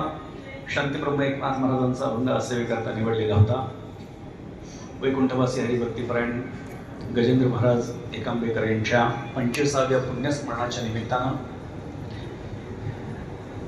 त्यांच्या हजारो भक्त परिवारांच्या उपस्थितीमध्ये आज या ठिकाणी जो अखंड हरिनाम सप्ताह सुरू आहे त्याच्या जागराची कीर्तन सेवा माझ्या वाट्याला आलेली होती. आपल्या परिसरामध्ये एक फार मोठं व्यक्तिमत्व म्हणून त्यांच्याकडे पाहिलं जातं. पंढरपुरामध्ये आपला मठ आहे. मला असं वाटतं अजून कुठेतरी अजून एक मठ होतोय. निरपेक्ष लोकांकडे मी पुन्हा सांगतो, जे संपत्तीच्या मागे लागतात त्यांच्याकडे संपत्ती येत नाही, लक्ष्मी येत नाही, मात्र जे त्याच्याकडे पाठ मिळवतात त्याच्याकडे आल्याशिवाय राहत नाही. या परिसरामध्ये एक फार मोठा वर्ग त्यांना मानणारा होता. आणि ज्याला आपण म्हणतो की कोणत्याही परिसरामध्ये एखादा महात्मा जन्माला आला तर त्या परिसराचं कल्याण होणं हेच त्याच्या पाठीमागे अपेक्षित आहे. कोणते संत महात्मे हे उपकारासाठी आलेले असतात. भगवंतानं 7 गोष्टी या जगावर उपकार करण्यासाठी पाठवलेल्या आहेत. रविश्चंद्रो घनाः वृक्षा नद्यो गावश्च सज्जनाः एते परोपकाराय युगे देवेन निर्मितः. रविही म्हणजे सूर्य, चंद्रहा म्हणजे चंद्र, घनाः म्हणजे मेघ, वृक्षाः म्हणजे झाड, नद्यो म्हणजे नदी, गावश्च म्हणजे गाय आणि सज्जनहा म्हणजे संत. असे 7 जण फक्त आणि फक्त उपकार करण्यासाठी भगवंतानं पाठवलेले आहेत. काही जण म्हणतील संतांचं नाव शेवटी सांगितलं म्हणजे ते आधीच्या 6 पेक्षा कमी महत्वाचे आहेत का? लक्षात घ्या, कधी कधी महत्वाच्या माणसाचं नाव शेवटी येत असतं. आलं लक्षात? पुरस्कार वितरण सोहळा असतो, बक्षीस वितरण सोहळा असतो. पहिला नंबर ज्याचा आला त्याला आपण बक्षीस देतो का पहिले उत्तेजनार्थ? पहिले उत्तेजनार्थ. ज्याचा पहिला आला त्याचा क्रमांक त्याला बक्षीस शेवटी द्यायचं. जाऊ द्या बाकीचं काय, आपलंच उदाहरण बघा ना आपल्या वारकऱ्यांचं. आषाढीचा काळ आहे. आषाढ शुद्ध दशमीला सगळ्या संतांच्या पालख्या पंढरपुराच्या जवळ येतात. वाखरीला रिंगण होतं दोघांचं, ज्ञानोबारायांचं तुकोबारायांचं. निवृत्तीनाथ महाराज आणि नाथ महाराज शिरढोणच्या भागातून इसबावीला येऊन थांबतात. मुक्ताबाई, सोपानदेव हे आधीच आलेले असतात नवमीच्या आधी, आणि ते दशमीच्या दिवशी या सगळ्या संत मंडळींना आणि त्यातल्या त्यात आपल्या भावंडांना घेण्यासाठी येतात. बर, नामदेवराय हे इनामदार आहेत. आपल्या पंढरीमध्ये जर काही एवढे मोठे संत येत आहेत तर त्यांचं स्वागत करणं आपलं कर्तव्य आहे, म्हणून ते सगळ्या संतांना घ्यायला येतात. सर्वात मागे कोणाचा पालखी सोहळा असतो? बोला मोठ्याने. बरोबर आहे, मानाच्या 7 पालख्या आहेत. आता शासनाने 10 केल्यात बरं का, पण मानाच्या परंपरेच्या 7च पालख्या आहेत. सर्वात मागे ज्ञानोबारायांची पालखी, बरोबर, पण मानाचा कोणता सोहळा म्हणतात त्याला? पहिला. ज्ञानोबारायांच्या पालखीचा मानाचा पहिला सोहळा म्हणतात. त्याच्यापुढे तुकोबार आहे, त्याच्यापुढे एकनाथ महाराज, त्याच्यापुढे निवृत्तीनाथ महाराज, त्याच्यापुढे सोपानदेव, त्याच्यापुढे मुक्ताबाई, त्याच्यापुढे नामदेवराय. असा क्रमांक आहे. तुम्ही सुरुवातीपासून बघितलं तर ज्ञानोबाराय शेवटी आहेत. अहो, मग क्रमांकाच्या दृष्टीनं बघितलं तर काय म्हणतो? ज्ञानोबारायांचा मानाचा पहिला सोहळा आहे, म्हणजे शेवटी आहे, पण कमी महत्वाचा नाही, शेवटी आहे म्हणून जास्त महत्वाचा आहे. तसं संतांचं नाव शेवटी सांगितलं म्हणजे संत कमी महत्वाचे नाही, ते जास्त महत्वाचे म्हणून शेवटी सांगितलं.